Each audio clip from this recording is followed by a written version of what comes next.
November 1944, Northern Italy, Gothic Line. Major General Bert Hoffmeister stood in the cold rain outside his command tent and watched another British tank burn on the mountainside. It was the third one that morning. Black smoke rose into the gray sky while German artillery shells kept falling around the wreck. The crews were dead. Everyone knew it. This was how tank warfare worked in the Italian mountains, and it was killing the Allied advance one smoking hull at a time. The Gothic Line was supposed to fall by now. Field Marshal Alexander had promised his commanders it would take 2 weeks, maybe 3 at the most. That was back in August. Now it was almost December, and the Germans still held the mountains. Their concrete bunkers lined every ridge. Their artillery knew every road. Their machine guns covered every valley. The Allies had lost over 14,000 men trying to break through, and they had barely moved 10 miles. At this rate, the war in Italy would last another year, maybe 2. Hoffmeister watched British tanks creep forward at 5 miles per hour. They moved slow because the generals said speed meant death on these narrow mountain roads. "Take it careful," they said. "Check every corner. Stop at the first sign of trouble. Call for infantry support. Wait for engineers to clear the way." The rule book said tanks needed protection in mountains, needed to stay close to friendly lines, needed to avoid risks. The rule book was written by men who fought in flat country where tanks could spread out and maneuver. Italy was not flat country. The Germans knew this. They built their defenses to stop careful tanks. Every road had a perfect ambush spot. Every valley had artillery pre-sighted on the choke points. Every ridge gave German guns a clean shot at slow-moving targets. When Allied tanks advanced the careful way, German gunners simply waited until the tanks reached the kill zone, then fired. 1 shot, 1 kill, every time. The math was simple and brutal. American tank commanders reported the same problem. Their Shermans moved at walking speed through the mountains and died in clusters. 3rd Armoured Division lost 42 tanks in 1 week trying to take a single village. The survivors said they felt like practice targets at a shooting range. You could see the German guns waiting for you, but you had to drive toward them anyway because that was the plan. Move slow, stay safe, follow the book, except the book was getting everyone killed. British generals blamed the terrain. They said mountains were bad tank country, always had been, always would be. Some wanted to pull all the armor back and use only infantry. Others wanted to wait for spring when the weather might improve. A few suggested bypassing the Gothic Line entirely and landing troops behind it. Nobody had a solution that worked right now, in November, with winter coming and the Germans dug in like ticks. Hoffmeister was not like the other generals. He was 40 years old and had been a furniture salesman before the war. He joined the Canadian Army as a private in 1940 when he was 36, which was old for a new recruit. Most men his age were staying home, running businesses, raising families. Hoffmeister sold couches and chairs in Vancouver and had never commanded anything larger than a sales team. Now he led 15,000 men and 300 tanks in the deadliest campaign of the Italian War. The British generals did not trust him. He had no formal military training before 1940. He never attended staff college or studied the great battles of history. He learned warfare by doing it, moving up from private to general in just 4 years through sheer ability and a string of victories that nobody could ignore. But victories in France and Holland did not impress the staff officers who planned the Gothic Line assault. They looked at his civilian background and saw an amateur playing at generalship. At morning briefing, a British brigadier showed Hoffmeister the new attack plan. More of the same. Tanks moving at 5 miles per hour with infantry nearby. Artillery preparing the ground first. Engineers clearing mines. Everything slow and careful and by the book. Hoffmeister asked how this plan differed from the ones that failed last week. The brigadier said it did not differ, but this time they would use more artillery. Hoffmeister asked if more artillery had worked last time. The brigadier said the question was impertinent and showed a lack of understanding about proper combined arms doctrine. That night, Hoffmeister sat alone in his tent and studied the map. He ignored all the attack arrows and defensive lines and support zones. He just looked at the roads. They were terrible roads, narrow and winding, with cliffs on one side and drops on the other. Perfect for ambushes, impossible to defend, but also impossible to escape if you got hit. A tank that stopped on these roads was a dead tank. A tank that reversed or tried to turn around was a sitting target. The only safe tank was one that kept moving forward, fast enough that German gunners could not track it, aggressive enough that it closed with the enemy before they could adjust their fire. Everyone said speed was suicide in the mountains. Hoffmeister wondered if maybe suicide was moving slow. Hoffmeister called his tank commanders together on November 15th. 23 officers crammed into a farmhouse that smelled like wet stone and engine oil. He spread the map across a wooden table and traced the road to Rimini with his finger. 14 miles of hairpin turns and steep grades. The British plan said it would take 6 days to cover that distance. Hoffmeister said they would do it in 6 hours. The room went quiet. A major named Crawford spoke first. He said charging up mountain roads at full speed was insane. German anti-tank guns would tear them apart before they covered a mile. The 80mm guns could punch through a Sherman's front armor from 2,000 yards away.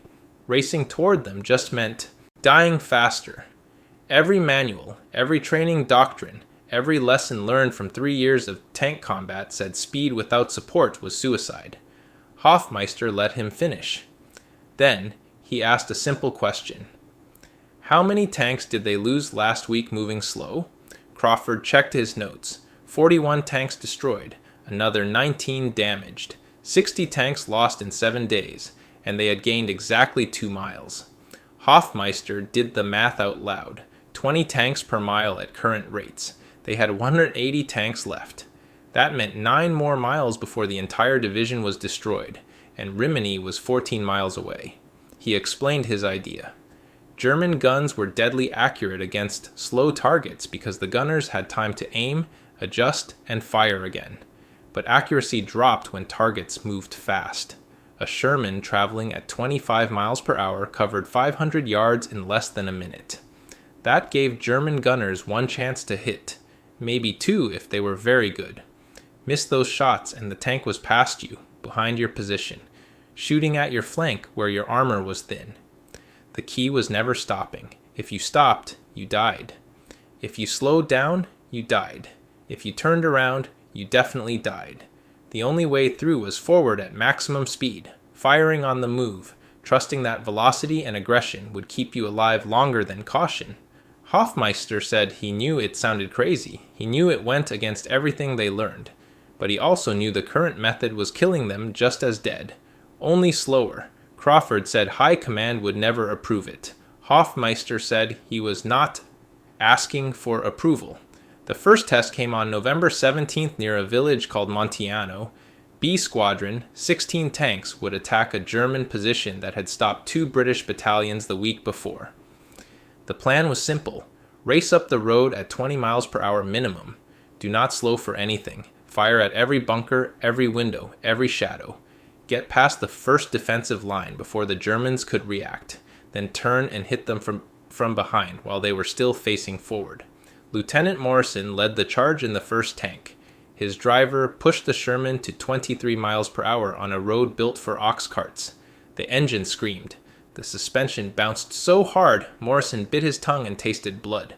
Through his periscope, he saw German positions blur past. Muzzle flashes lit up bunker slits. Shells whistled by.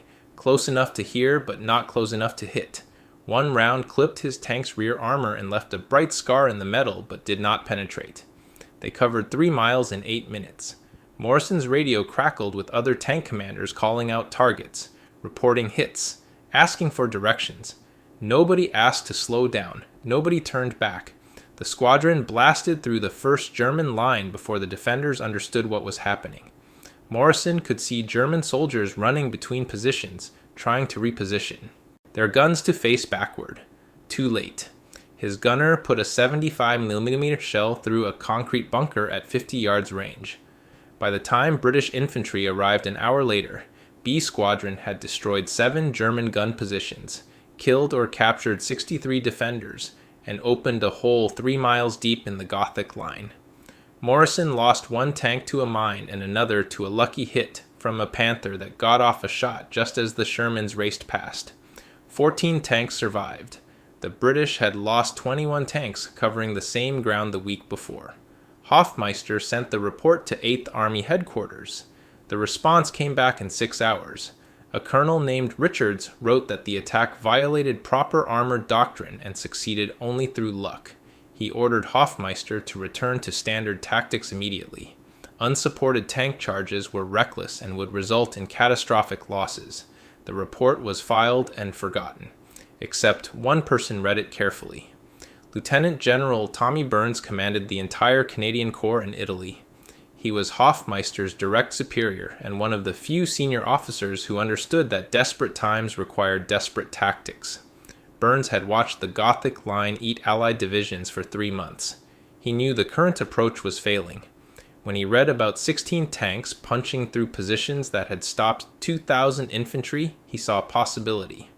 Burns called Hoffmeister on November 20th. He said High Command was demanding results. The Gothic Line had to break before winter made it impossible.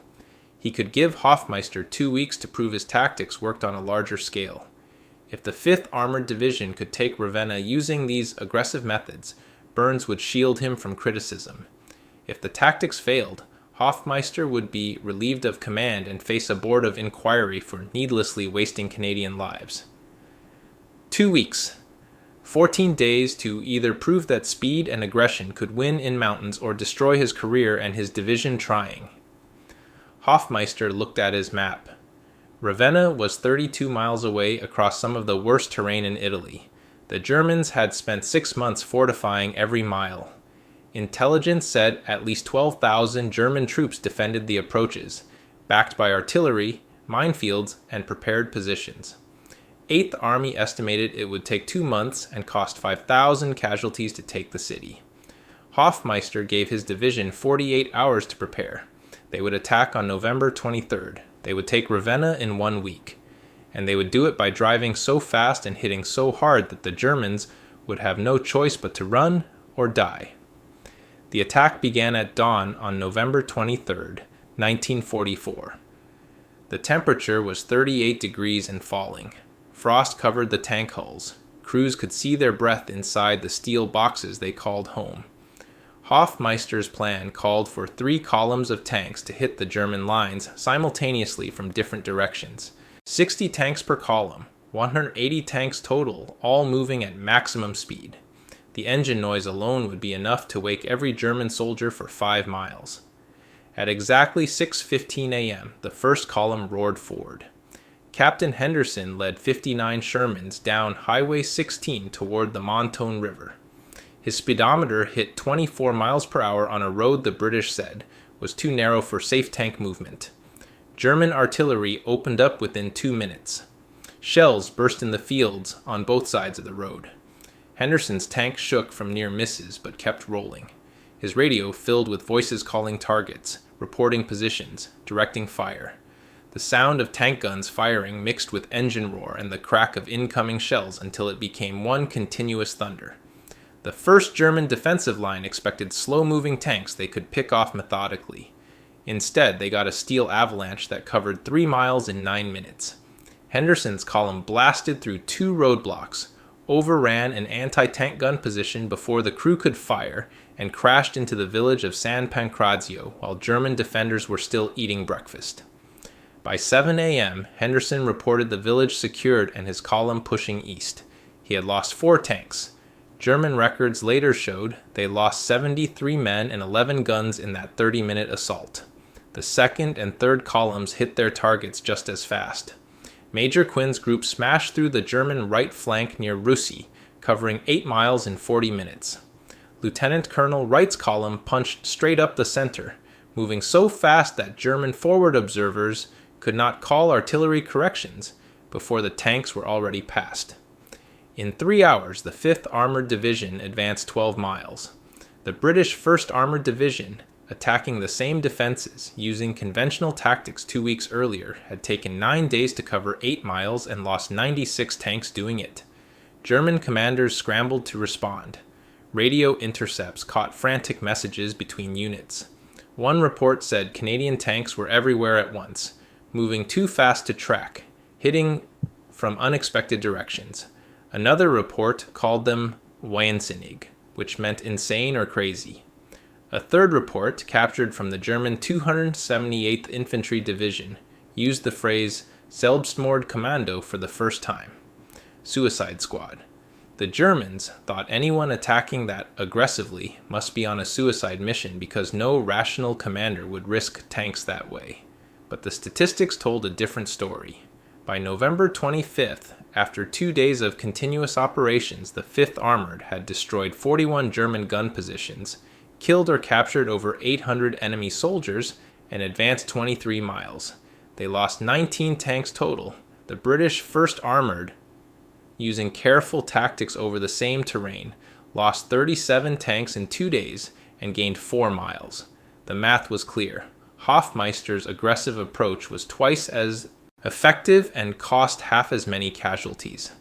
The sounds of those battles became legendary among the troops. Veterans described the roar of 60 tank engines running at full throttle as louder than any artillery barrage. The smell of diesel exhaust and cordite hung so thick in the valleys that men could barely see 50 yards. Tank crews fought with hatches open despite the danger because the heat inside became unbearable after an hour of high-speed combat. Sweat soaked their uniforms even in freezing weather. Their hands cramped from gripping controls during constant bouncing over rough roads. German gunners learned to fear the sound of approaching Shermans. One captured German sergeant said his crew managed to fire 3 shots at a Canadian tank column. All 3 missed because the targets were moving too fast. Before they could reload, the tanks were past them and firing back. The sergeant's entire gun crew died in 45 seconds. He survived only because he ran before the Canadians came back around. On November 28th, German High Command issued a special directive about the Canadian 5th Armored. The order, found in captured documents after the war, warned all units in the Gothic Line sector about the Selbstmord-Kommando tactics. It said Canadian tanks would attack at high speed without infantry support and would not stop for obstacles or return fire. German troops were ordered to prepare defenses in depth and focus on hitting the lead tanks to create roadblocks. The directive admitted that standard defensive tactics were not stopping the Canadian advances. That directive had an unexpected effect. German units began pulling back before the Canadians arrived.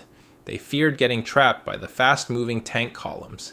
Intelligence reports showed German commanders requesting permission to withdraw rather than face the 5th Armored in static positions.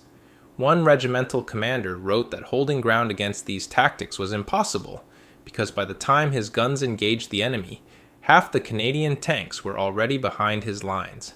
Ravenna fell on December 4th, exactly 12 days after the offensive began. 8th Army had predicted 2 months and 5,000 casualties. The 5th Armored Division took it in 12 days with 218 casualties. They destroyed over 100 German fighting positions, captured 2,400 prisoners, and opened a 40-mile gap in the Gothic Line. The other Allied divisions moving through that gap used conventional tactics and made half the progress at twice the cost. British newspapers barely mentioned the Canadian success. American reporters focused on their own troops fighting in France, but German intelligence could not ignore it. A December report from the German 10th Army specifically named the 5th Armored as the most dangerous Allied unit in Italy. It said their tactics made them appear suicidal but resulted in devastating effectiveness. The report recommended avoiding engagement with this unit if possible and preparing withdrawal routes in any sector where they operated. Other Allied commanders started asking questions. How did the Canadians advance so fast? Why were their losses so low? Could these tactics work elsewhere? The British staff officers who criticized Hoffmeister suddenly wanted to study his methods. American tank commanders requested observers to watch the 5th Armored in action. Even Montgomery, commanding all Allied ground forces in Europe, sent a staff officer to interview Hoffmeister about his techniques. The 5th Armored Division logged over 900 miles of combat movement between November 23rd and December 31st.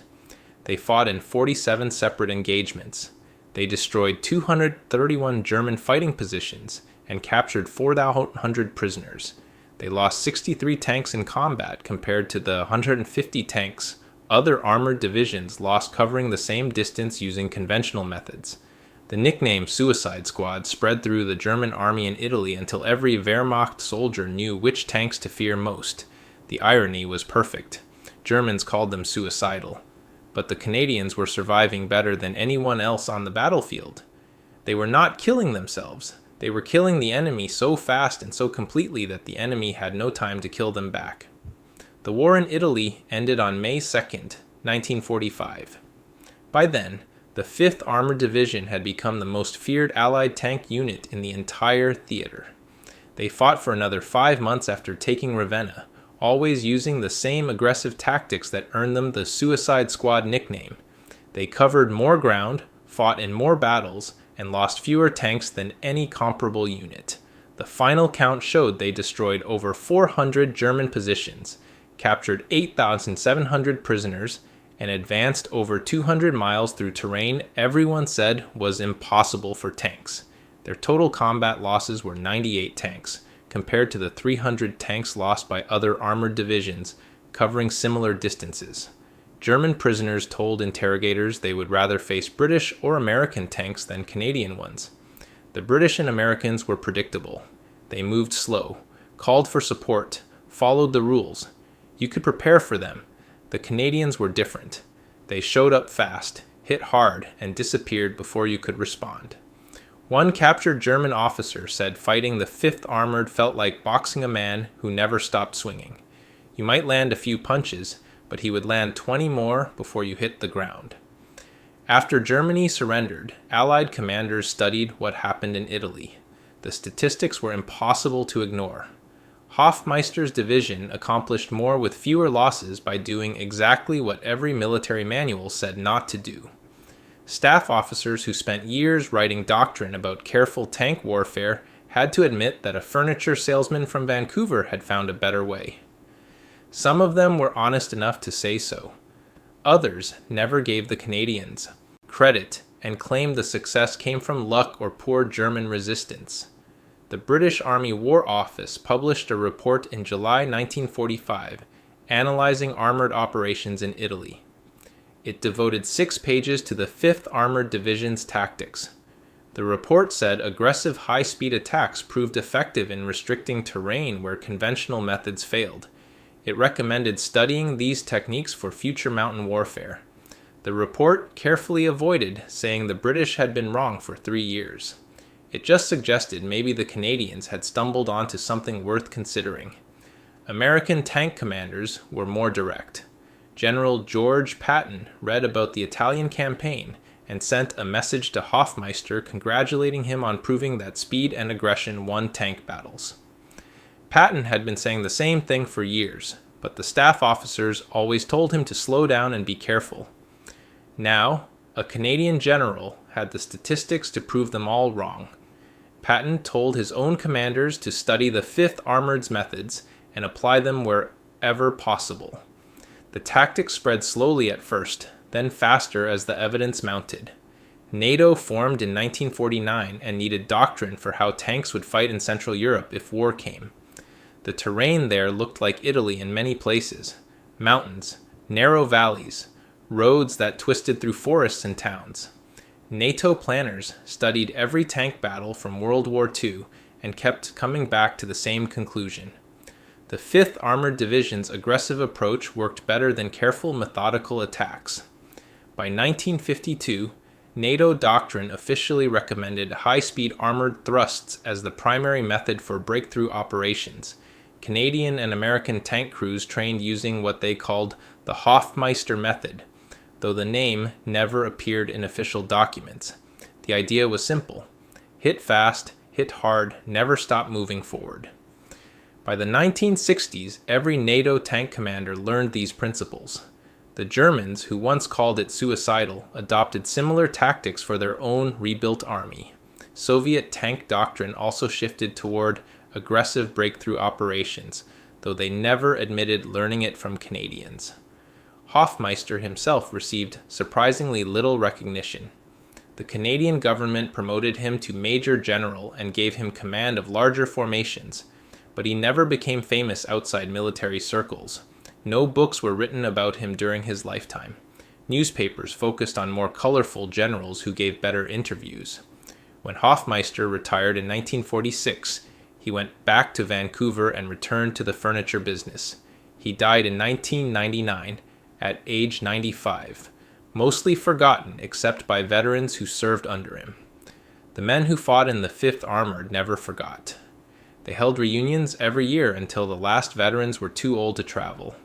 They told stories about racing up mountain roads at 25 miles per hour with German shells landing all around. They talked about the terror and the exhilaration of those battles, how scared they were and how alive they felt. Many of them said those months in Italy were the most intense experience of their lives. They had done something impossible and survived to tell about it. The Suicide Squad nickname stuck. Historians used it in books about the Italian campaign. Veterans wore it like a badge of honor. The irony never got old. The Germans meant it as an insult, a way of saying the Canadians were crazy and doomed. But the Canadians turned it into proof they were tougher and smarter than everyone else. They were the squad the enemy feared most, the unit that did what others thought was impossible. What the 5th Armored proved goes beyond military tactics. They showed that conventional wisdom is not always wise. Sometimes the safe approach kills you just as dead as the risky one, only slower. Sometimes the answer to an impossible problem is doing the exact opposite of what the experts recommend. The British generals had decades of experience and training. Hoffmeister had 4 years and common sense. He looked at a problem, ignored what everyone said was proper, and asked what would actually work. That lesson applies far beyond war. Every field has its experts who say certain things are impossible or foolish. Every industry has its established way of doing things. Most of the time, the experts are right, but sometimes a furniture salesman sees what trained generals miss. Sometimes the crazy idea works better than the safe one. Sometimes you have to ignore the rule book and trust your own judgment about what the situation actually requires. The cost of being wrong is what stops most people. Hoffmeister knew that if his tactics failed, hundreds of men would die and he would be blamed for all of them. That fear keeps most commanders cautious, but Hoffmeister also knew that being cautious was already killing his men. The safe choice was not safe at all. It was just slow death instead of fast death. Once he understood that, the aggressive approach became the rational one. It was not reckless, it was the only thing that made sense. Modern armies still teach the Gothic Line campaign as an example of tactical innovation under pressure. They show the statistics, explain the terrain, walk through the decisions Hoffmeister made. The lesson they teach is simple but hard to follow. When the conventional approach is not working, you need the courage to try something different even if everyone says you are crazy. Especially if everyone says you are crazy, because that probably means they are stuck in old thinking and cannot see the new solution right in front of them. The Germans, who called the 5th Armored a suicide squad, were not entirely wrong. The tactics were dangerous. Men died. Tanks burned. But the name says more about fear than fact. It says the Germans were terrified of an enemy who would not play by the expected rules, who kept coming no matter what, who turned the battlefield into chaos that favored the attacker. Suicide Squad was not a description. It was a warning. Beware these men, because they fight like they have nothing to lose and everything to prove. And they are very, very good at what they do.